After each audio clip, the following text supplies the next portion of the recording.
Welcome everyone to our series here at Gesu Parish in Milwaukee called Ignatian Moments. Father Jim Flaherty, pastor of Gesu. Last week I presented on the basic structure of the spiritual exercises of St. Ignatius of Loyola, the 4 weeks or the 4 phases or stages or parts of that dynamic process of the exercises.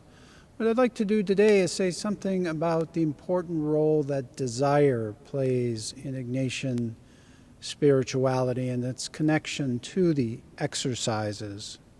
Desire, we are in many ways creatures of desire as we are creatures of habit. It's desire that motivates us. We wouldn't get up out of bed in the morning if we had no desire or pursue our professional lives, family lives, lives of faith, pursue various activities and interests and hobbies if we didn't have that desire. So important to our human nature. And of course, desires come in many shapes and sizes. And what we want to do is pursue those desires that are good and holy desires that come ultimately from God's speaking to us and being present with us. So I'd like to begin actually with an article that I discovered years ago in America Magazine, the Jesuit weekly periodical, America Magazine, some of you may be familiar with. And the title of the article is The Deepest Desire. This was April 30th, 2007, and the author is Margaret Silf, S-I-L-F. I think she was a regular columnist at that time. She may be still today. The deepest desire. Anyway, I just want to read the beginning of this article because it really gets to the heart of what I'd like to say about the importance of desire in the spiritual life. This is what Margaret Silf writes. Desire has a bad press. Most of us, at least beyond a certain age, have grown up thinking that anything we desire is probably something we shouldn't even be thinking about. And whatever God's will might be, it is surely diametrically opposed to what we actually want.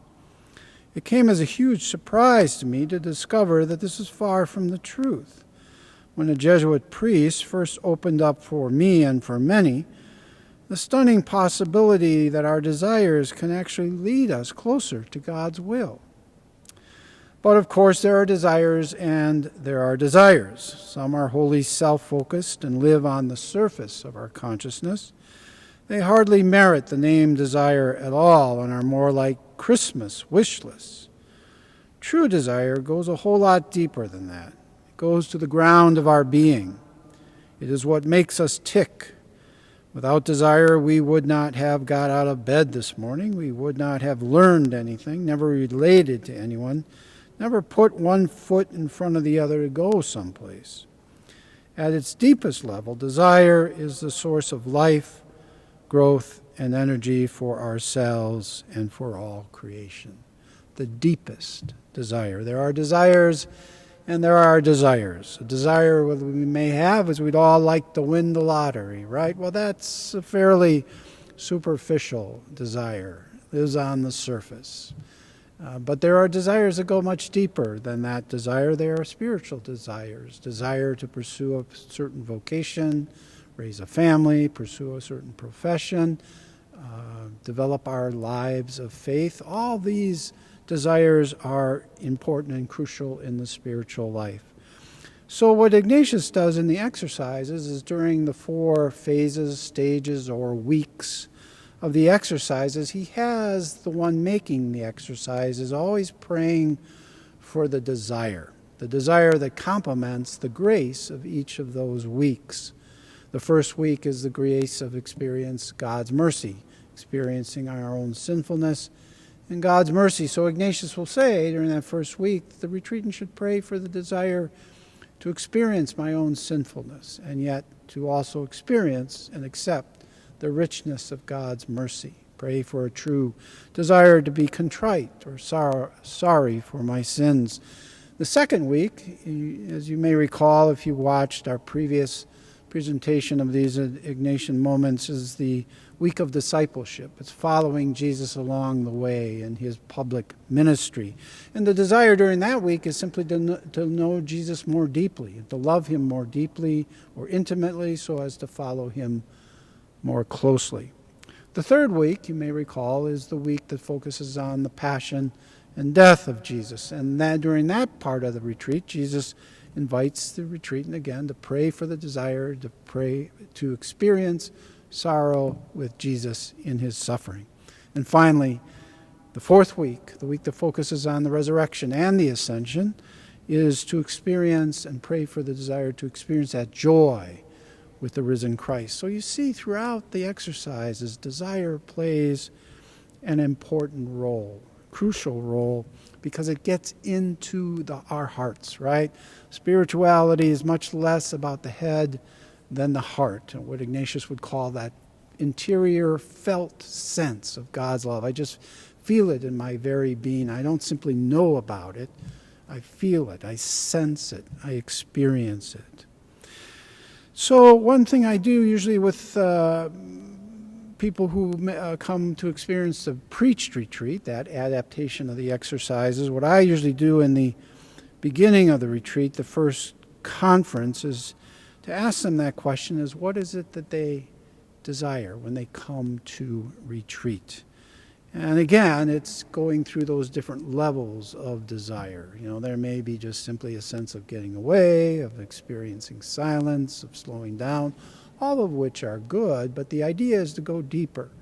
What is it that you truly want and desire in this experience of retreat? And during the course of the days, 3 days typically for a preached retreat, that desire will continue to go deeper if the person is praying through that desire. So one of the ways I use to help people discover what that desire is I present a text that I've already presented in one of the previous Ignatian moment segments. I think indeed it was one of the first, maybe the first on Ignatian contemplation.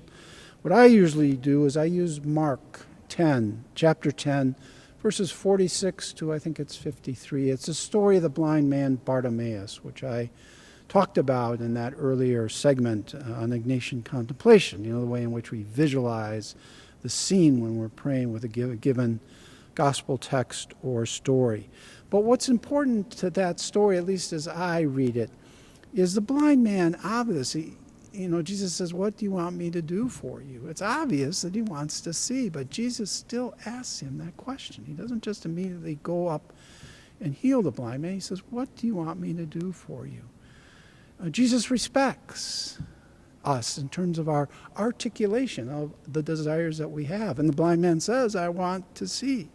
And Jesus says, go, your faith has saved you. And the blind man follows Jesus along the way. So what's important, I think, in that conversation or that encounter, Jesus and the blind man, is Jesus allows the blind man to articulate those desires. In the articulation of that deepest desire, we are disposing ourselves to receive God's grace. What is always interesting to me in those stories of Jesus' healing is typically he says to those he heals, your faith has saved you. He doesn't say, I have saved you, but your faith has saved you. How important it is that we bring those desires, those hopes, those dreams to the Lord and ask for what we truly desire. Then God can really enter in and work God's grace in each of our lives. So again, that's a text we have mentioned before. There are other possible scriptural texts you may think about to get at this, but it may be worthwhile sometime this week to pray with that text and to ask yourself, what is it now in my life that I most deeply desire, and pray for the grace to be open to that desire through praying with that given text of Mark 10, chapter 10, verses 46, I think, through 53. Just be with Jesus and hear him say to you, what is it that you seek? And express that desire.